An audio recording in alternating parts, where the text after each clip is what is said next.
Basara triple ఐటీలో విద్యార్థుల భవితవ్యంతో చెలగాటమాడుతున్న పాలకుల తీరుపై శాసనసభ వేదికగా అసెంబ్లీ సభ్యులు పవర్ రామారావు పటేల్ తీవ్రస్థాయిలో ధ్వజమెత్తారు. 2014వ సంవత్సరం నుండి ఆ విద్యా సంస్థలో చోటు చేసుకుంటున్న అవినీతి అక్రమాలపై తక్షణమే అత్యున్నత స్థాయి విజిలెన్స్ విచారణకు ఆయన పట్టుబట్టారు. అధికారుల ఘోర నిర్లక్ష్యం, కనీస వైద్య సదుపాయాలు లేమి వల్లే విద్యార్థిని తేజస్విని ప్రాణాలు కోల్పోయిందని ఆవేదన వ్యక్తం చేసిన ఆయన కారకులపై కఠిన చర్యలు తీసుకోవాలని డిమాండ్ చేశారు. విద్యార్థులకు ల్యాప్టాప్లు లేకపోవడం, ఏళ్ల తరబడి ఒకే కాంట్రాక్ట్ కు మెస్ బాధ్యతలు అప్పగించడం, బేకరీలో నిలువు దోపిడీ, పాస్ అవ్వాలంటే బెదిరింపులకు పాల్పడడం వంటి ఆగడాలను ఆయన సభ దృష్టికి తెచ్చారు. ట్రిపుల్ ఐటీ ప్రక్షాళనకు ఎంపీలు, ఎమ్మెల్యేలు, విద్యావేత్తలతో కూడిన ప్రత్యేక పర్యవేక్షణ కమిటీని తక్షణమే నియమించాలని రామారావు పటేల్ ప్రభుత్వాన్ని గట్టిగా కోరారు. శ్రీ రామారావు పవర్. ధన్యవాదాలు అధ్యక్ష. బాసర్ ట్రిపుల్ ఐటీలో తేజస్వి అని PUC 2లో విద్యార్థిని గత 16వ తారీఖులో చనిపోయడం జరిగింది. ఆమె 15 డేస్ కన్నా ముందు అస్వస్థకు గురి అయి హాస్పిటల్లో జాయిన్ అయిన తర్వాత అక్కడ సరిగా వైద్యులు లేకుండా, డాక్టర్స్ లేక ఆమెను గాంధీ హాస్పిటల్లో ట్రాన్స్ఫర్ చేసి ఆమె చనిపోయడం జరిగింది.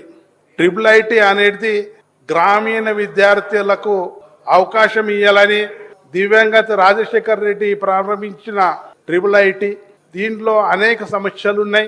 గత 6 సంవత్సరాల నుంచి కంప్యూటర్స్ ప్రభుత్వం సప్లై చేయటం లేదు. 6 సంవత్సరాల కింద IT మినిస్టర్ KTR గారు ఉండే ఆ రోజే ఒక 1000 కంప్యూటర్స్ ఇవ్వడం జరిగింది. అప్పటి నుంచి ఈ రోజు వరకు కంప్యూటర్స్ ఇవ్వడం లేదు.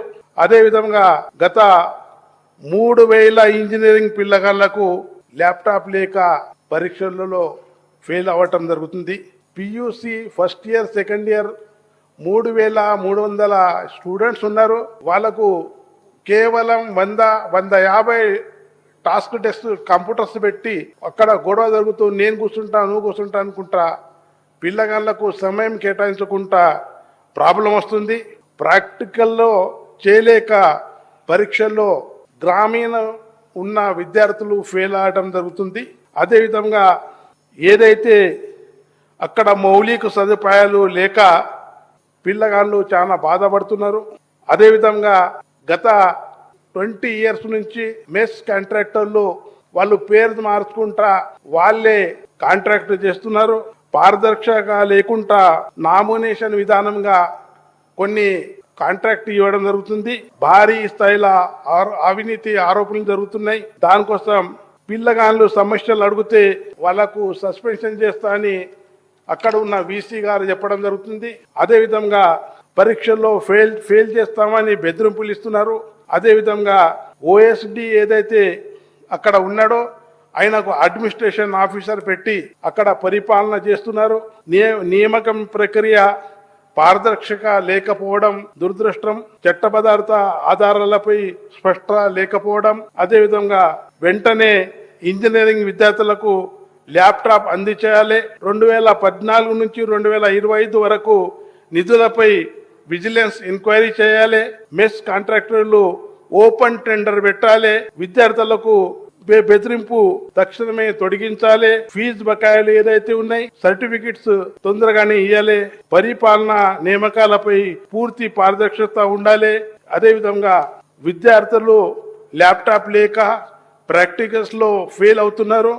తొందరగానే మన ల్యాప్టాప్ పెట్టాలని ప్రభుత్వంకు డిమాండ్ చేస్తున్నాము. అదేవిధంగా అక్కడ ఏదైతే బేకరీ అని జనరల్ స్టోర్స్ ఒకటి ఉంది. ఆడొక్కటే మోనోపాలీ చేసుకుంటా పిల్లగాళ్లకు ఎక్కువ కాస్ట్ ధర పెట్టుకుంటా ఇస్తున్నారు. దానికోసం బేకరీ అనుకోండి, జనరల్ స్టోర్స్ అనుకోండి 3-4 పెడితే ఆ కాంపిటీషన్ లో పిల్లగాళ్లకు తక్కువ ధరలో జనరల్ స్టోర్స్ వస్తాయని ఈ సభాముఖంగా మీకు తెలియజేస్తున్నాను. అదేవిధంగా ఈ తేజస్విని అని ఏదైతే విద్యార్థిని చనిపోయింది దాని మీద ఖచ్చితంగా ఎంక్వైరీ పెట్టాలి. ఎంక్వైరీ పెట్టి నిజం ఏదైతే ఉంది అది తెలవాలి. VC గారు మోనోపాలీగా పనిచేస్తున్నారు. అక్కడ మీరు ప్రభుత్వంకు కోరుకుంటున్నాను. ఉస్మానియా యూనివర్సిటీ అనుకోండి, కాకతీయ యూనివర్సిటీ అనుకోండి, ఒక కమిటీ ఉంటుంది. ఇక్కడ కూడా రాజీవ్ గాంధీ యూనివర్సిటీలో మీరు ఒక కమిటీ ఏర్పాటు చేయాలి. కలెక్టర్ మేడం అనుకోండి, ఇన్ఛార్జ్ మినిస్టర్ అనుకోండి, పార్లమెంట్ సభ్యులు అనుకోండి, ఇంకా మంచి మంచి ఆఫీసర్స్ అనుకోండి, పార్లమెంట్ మెంబర్ ఆఫ్ అసెంబ్లీ అనుకోండి, వాళ్ళకు కమిటీలు పెడితే వాళ్ళకు వీసీకి కానీ అక్కడ అడ్మినిస్ట్రేషన్కు భయం ఉంటుంది. అడ్మినిస్ట్రేషన్ లేక పిల్లగాళ్ళు చాలా బాధపడుతున్నారు. దయచేసి ఇవన్నీ ఎంక్వైరీ చేయాలని ప్రభుత్వంకు తెలియజేస్తున్నాను.